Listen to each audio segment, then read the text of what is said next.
Mamilla Cemetery is a historic Muslim cemetery located just to the west of the walls of the Old City of Jerusalem. The cemetery, at the center of which lies the Mamilla Pool, contains the remains of figures from the early Islamic period, several Sufi shrines and Mamluk-era tombs. The cemetery grounds also contain the bodies of thousands of Christians killed in the pre-Islamic era, as well as several tombs from the time of the Crusades. Its identity as an Islamic cemetery is noted by Arab and Persian writers as early as the 11th century. It was used as a burial site up until 1927, when the Supreme Muslim Council decided to preserve it as a historic site. Following the 1948 Arab-Israeli War, the cemetery and other Waqf properties in West Jerusalem fell under the control of Israeli governmental bodies. A number of buildings, a road and other public facilities, such as a park,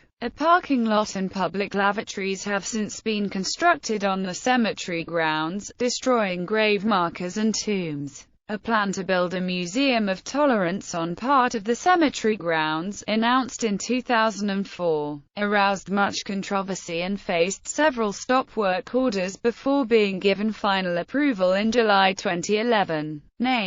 The name Mamilla is used to refer to the cemetery and the Mamilla Pool located at its center. It was also the name of a church dedicated to Saint Mamilla located at the same site in the early Byzantine and Islamic periods. Mamilla is mentioned as an Islamic cemetery as early as the 11th century in Concerning the Status of Jerusalem, a treatise penned by Abu Bakr b. Muhammad b. Ahmad b. Muhammad al-Wasiti, the preacher of Al-Aqsa Mosque in 1019–1020. He gives its name as Zaytun al-Millah, Arabic for the olive trees of the religion, which Moshe Gil says was a commonly used distortion of the name Mamilla, along with Bab al-Millah. Abd al-Ghani al-Nabilsi writes in al-Haqiqa, based on his travels to the region in 1693–4, that it is said that its original name is Mamilla and sometimes it was called Babila, Gate to God. It is also called Zaytun al-Millah. Its name, according to the Jews, is Beit Milo and to the Christians, Babila. But it is known to the common people as Mamilla. A similar description appears in James Turner Barclay's The City of the Great King, and he gives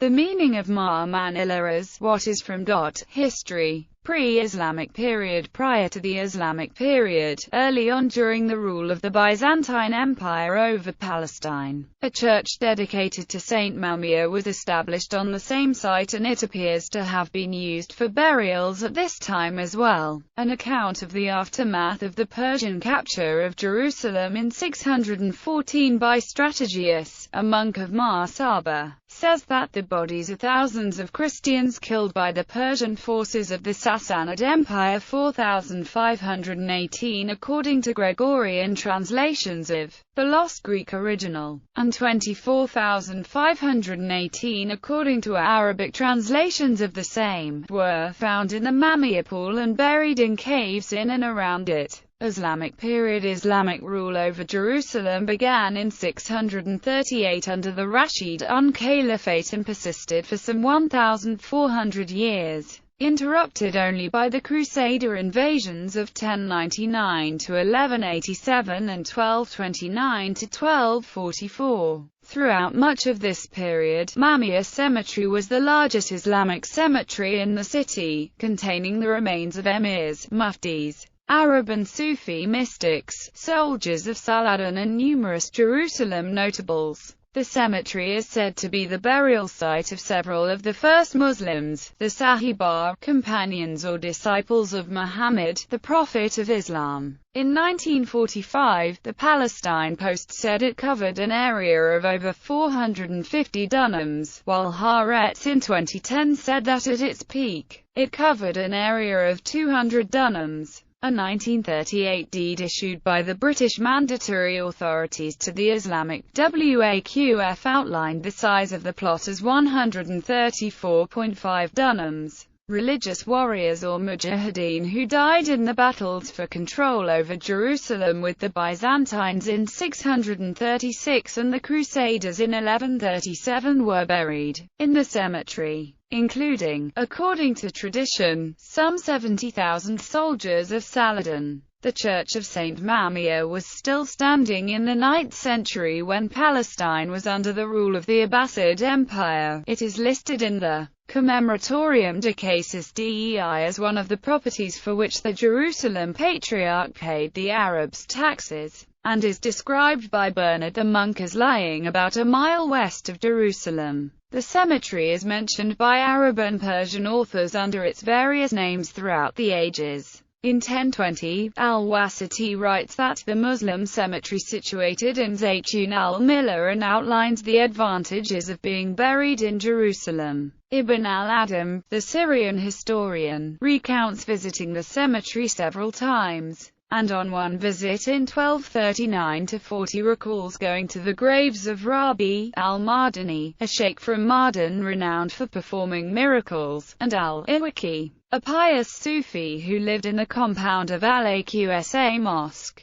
Al-Adam describes the grave of the former as housed in a prominent mausoleum with other pious individuals. During Crusader rule over Jerusalem, the cemetery appears to have once again served as a burial place for Christians. Charles-Simon Clermont-Ganneau, the French archaeologist, described and sketched several Frankish sarcophagi that were in the cemetery in the 19th century, most of which were destroyed in 1955. During the period of Mamluk rule, most of the area's notable citizens were buried in Mamilla, a structure known as Al-Kabikia, a one-room square-shaped building covered with a dome and incorporating architectural materials from the Crusader era was built during this period. It is identified as the tomb of Emir Aduf d-Kubaki, a Syrian slave who rose to prominence as the governor of Safed in Aleppo, before his death in 1289. In the 14th century work Alam, a collection of traditions on the value of prayer in Jerusalem, Al-Zarkashi says those buried in the city will avoid fitnat al-Qabr or purgatory of the tomb, and for those buried in Zaytun al-Milla itself, it would be as if they were buried in heaven. Mujar al-Din al-Ulaimi in al-Uns al-Jalil says, whoever invokes God's name while standing between the graves of Ibn Arslan and al-Qararishi in Mamilla Cemetery, God will grant all his wishes. Al-Qararishi, a famous Sufi mystic said to have miraculous healing powers, immigrated to Jerusalem from Andalusia by way of Fustat and garnered a school of disciples in his new home that numbered some 600 people before his death and burial in 1194. Ibn Arslan, who was buried alongside him some 2.5 centuries later, was a charismatic Sufi sheikh whom Muslims from surrounding countries came to visit. Other notables buried in Mamilla and recalled by Mujar al-Din include two founders of Zawiyas in Jerusalem, Nasr ed-Din Muhammad, one of the 10 emirs of Gaza, and Sheikh Omar, a Moroccan of the Mazmordis, el-Modjarad tribe.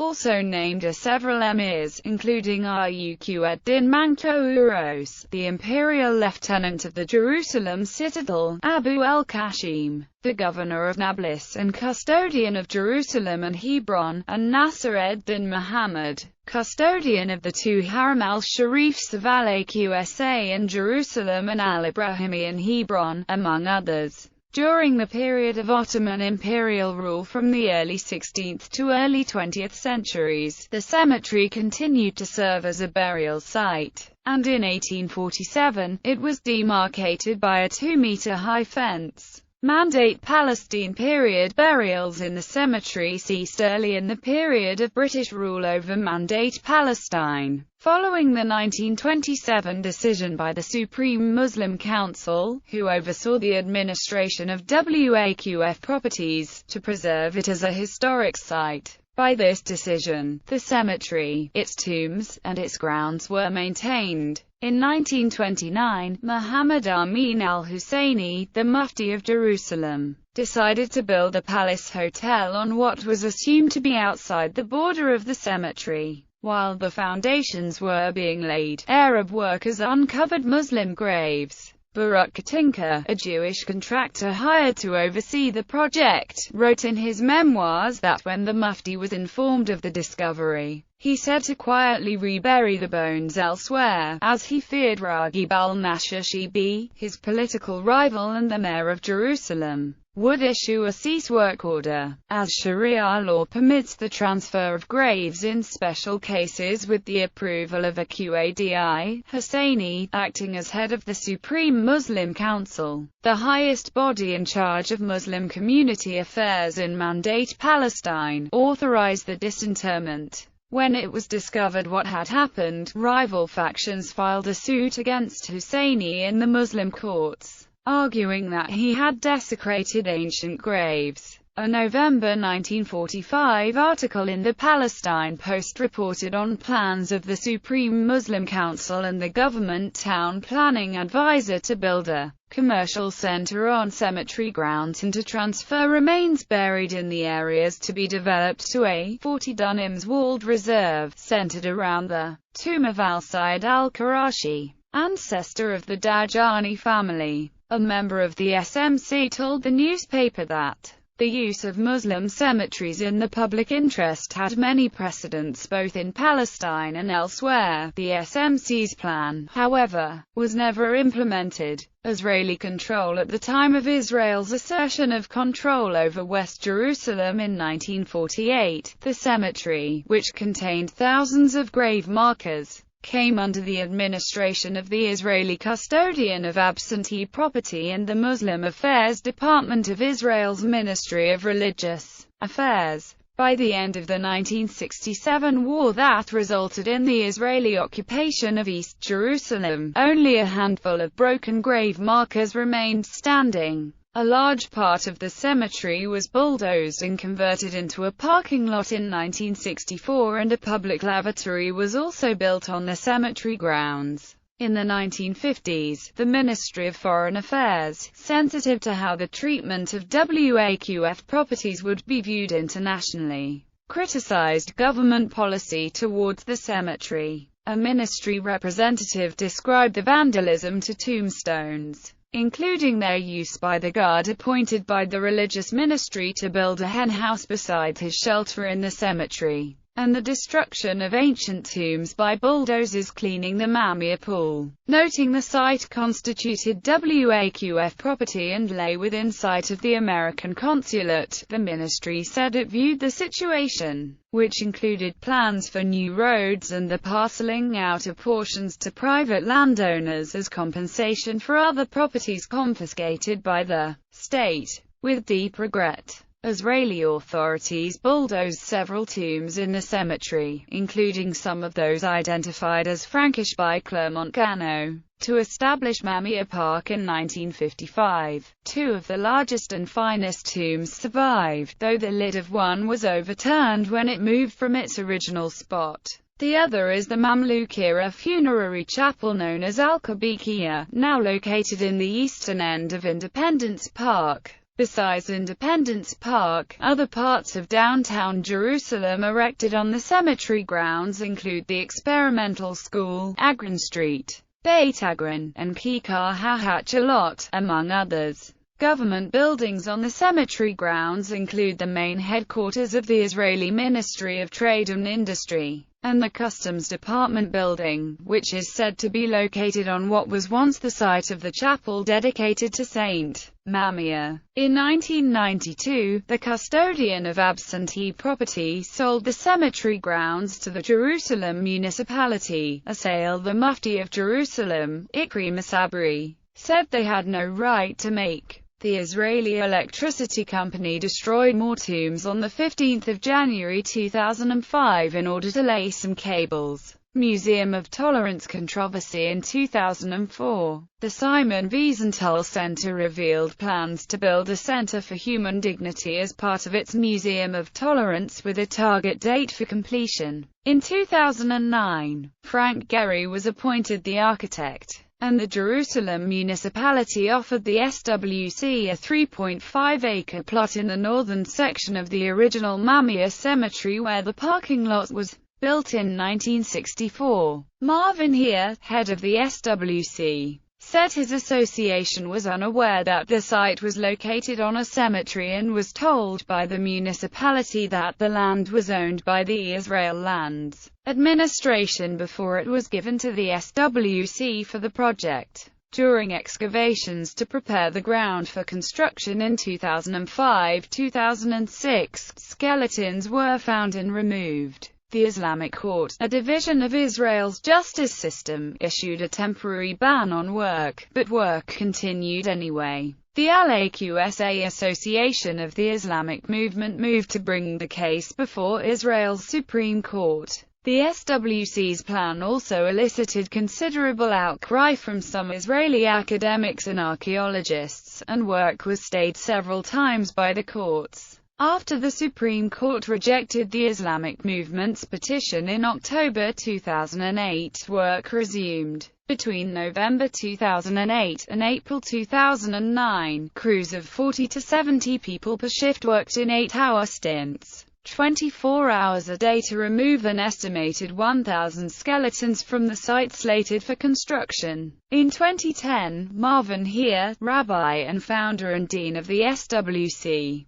said, "Our opponents would have you believe our bulldozers are preparing to desecrate ancient Muslim tombstones and historic markers. Let me be clear, the Museum of Tolerance is not being built on the Mamilla Cemetery, but on an adjacent 3-acre site where, for a half-century, hundreds of people of all faiths have parked in a 3-level underground structure without any protest." Here also accused opponents of the SWC's building plans of sheer hypocrisy, noting that the plans of the Supreme Muslim Council to build a commercial center in 1945 was evidence that substantiated the Supreme Court's ruling that the Mamilla Cemetery was regarded by many Muslim religious leaders as mundrace, or abandoned and without sanctity. Rashid Khalidi, a professor of Arab studies at Columbia University, said that, contrary to what Rabbi Here said, that parking lot was built over a cemetery, part of it.